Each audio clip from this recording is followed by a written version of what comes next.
Gaza, c'est 356 km². C'est pas énorme, hein, 356 km². Alors pour imaginer, la Corse c'est 8800 km² par exemple, hein, c'est une île. Là on parle de 356. Les Alpes-Maritimes c'est 12 000 ou un truc comme ça, alors ça je sais plus. Mais voilà. Sur cette petite bande de 356 km², eh ben figurez-vous qu'il y a 2 300 000 personnes qui y vivent. Oui, sur cette petite bande de 356 km², qui est 8 fois plus petite qu'une île comme la Corse, 2 300 000 personnes, femmes, enfants, vieillards, vivent. Et ils ne vivent pas depuis le 9 octobre, c'est pas le 9 octobre qu'ils sont installés sur cette bande de Gaza. C'est il y a déjà bien longtemps.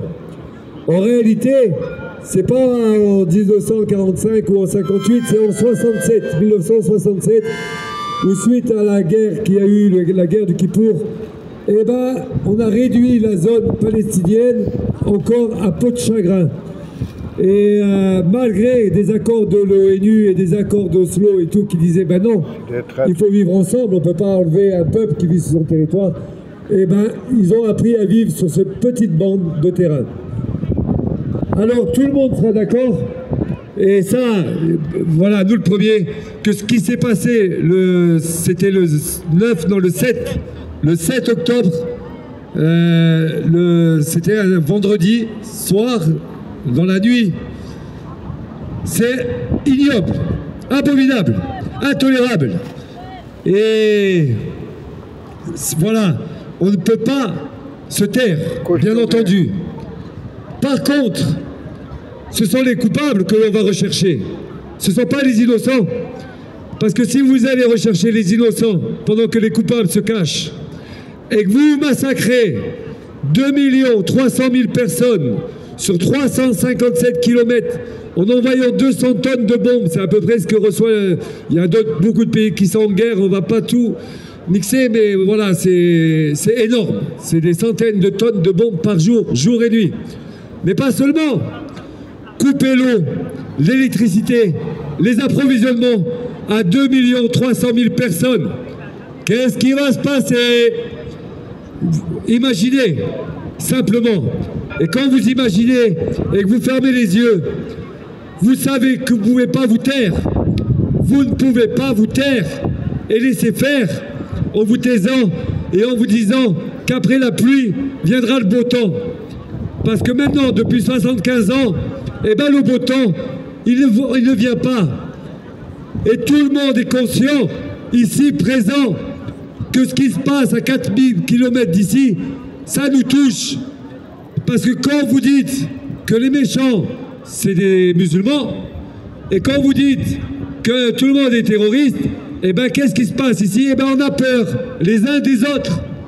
On a peur les uns des autres. Vous voyez, derrière moi, nous avons affiché le drapeau israélien, le drapeau palestinien, le drapeau ukrainien, le drapeau russe, taïwanais, chinois, voilà, et beaucoup d'autres pays qui sont en guerre aujourd'hui. Ils sont en guerre dans les 4 coins du monde. Alors ce qui se passe à 4000 km d'ici, bien entendu que ça va nous toucher. Mais c'est pas pour ça qu'on prend la parole. C'est pas pour ça qu'on est dans la rue. Et que là, aujourd'hui, on crie « Cessez le feu !»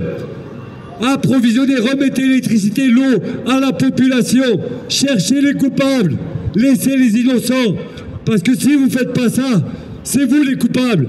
Et vous devenez encore plus coupables que les coupables.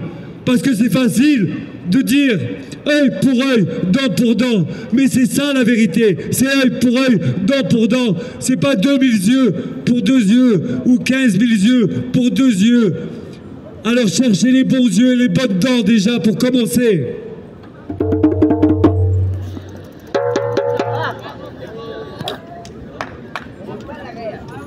Merci.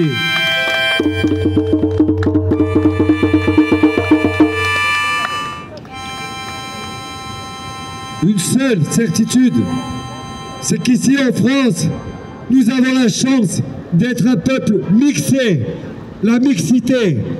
La plupart d'entre nous sont des métis, que ce soit des métis européens, asiatiques, arabes, africains. Beaucoup, nous sommes vraiment extrêmement nombreux, métissés, citoyens français et ici à Nice, citoyens niçois. Nous avons notre mot à dire et nous pouvons donner l'exemple, que nous soyons juifs, musulmans, chrétiens, bouddhistes ou sans religion. Nous pouvons dire que nous sommes capables de vivre ensemble, de nous respecter, même si on ne se comprend pas et même si on n'est pas d'accord sur tout, on est capable de se laisser parler, d'écouter si on veut écouter, de ne pas écouter si on ne veut pas écouter et de vivre ensemble. Quand ici en France, nous serons capables de montrer l'exemple, il y a des grandes chances que d'autres pays se disent oui, c'est possible, regardez, c'est possible, puisque c'est possible là-bas, alors ça sera possible chez nous. Et comme la Révolution française s'est répandue dans tout le globe, et bien cette révolution-là, démocratique, je parle bien démocratique, l'expression d'un peuple uni, elle va se répandre partout dans le monde. Nous serons un peuple qui partagera cette terre et ses ressources unis. Tout commence par nous, par chacun d'entre nous. Chaque personne doit commencer par elle, par ouvrir sa conscience. Nous n'avons pas d'étiquette, nous n'avons pas de parti politique, mais nous sommes ouverts à tous les partis, à toutes les étiquettes. Soyez qui vous êtes, restez tels que vous êtes et venez avec nous.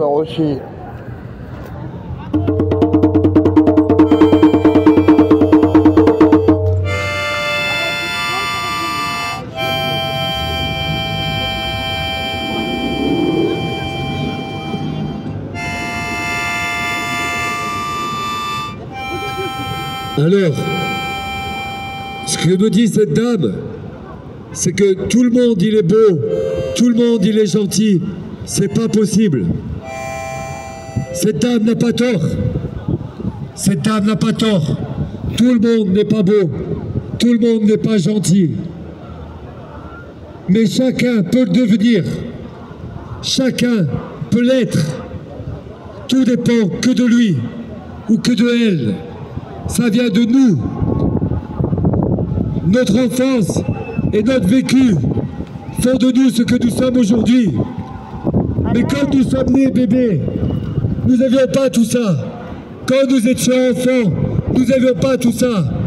Il n'appartient qu'à nous de redevenir ces enfants et de le rester. Voilà, ils arrivent.